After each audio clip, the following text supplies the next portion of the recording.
পাঠক সংকটে ভুগছে পিরোজপুর সরকারি গ্রন্থাগার। বিশাল হলরুমে ২৪,০০০-এরও বেশি বই থাকলেও প্রতিদিন গড়ে পাঠক সংখ্যা ২০ জন। ফ্রি ওয়াইফাই চালু থাকায় যার অধিকাংশ সময় কাটাচ্ছেন সামাজিক যোগাযোগ মাধ্যমে। পাঠকদের অভিযোগ, এই গ্রন্থাগার তরুণদের কাছে মোবাইল ব্যবহারের আস্তানায় পরিণত হচ্ছে। মোহাম্মদ নুরুদ্দিনের প্রতিবেদন, জানাচ্ছেন মাহমুদ হোসেন। ২০১৪ সাল থেকে নিজস্ব ভবনে কার্যক্রম পরিচালনা করে আসছে পিরোজপুর সরকারি গ্রন্থাগার। একসঙ্গে প্রায় ৮০ জন পাঠক বসার ব্যবস্থা থাকলেও বর্তমানে এখানে পাঠকের চেয়ে মোবাইল ব্যবহারকারীর সংখ্যাই বেশি। ফ্রি ওয়াইফাই চালু থাকায় অধিকাংশ তরুণ বই পড়ার বদলে ভিডিও গেমস, ইউটিউব কিংবা সামাজিক যোগাযোগ মাধ্যমে সময় কাটাচ্ছেন।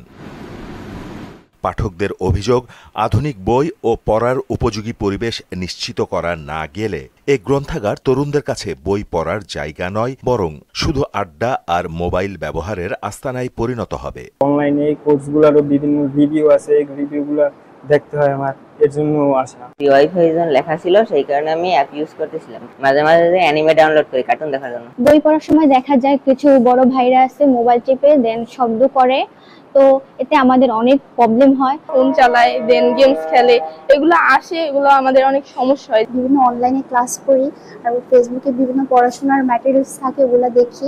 শব্দ যদি গেম খেলে এবং যদি তারা কথা বলে তাহলে তো আমাদের অবশ্যই মনোযোগ ব্যাঘাত ঘটে। জায়গাটাকে একটা নিরিবিলি জায়গা হিসাবে, অর্থাৎ গেম খেলার জন্য একেবারে জুৎসই একটা জায়গা ওরা খুঁজে পেয়েছে। বই পড়ার পাশাপাশি অনলাইন থেকে জ্ঞান আহরণের জন্য ওয়াইফাই সুবিধা দেয়া হলেও তা অপব্যবহার না করতে পাঠকদের পরামর্শ দেন এই কর্মকর্তা।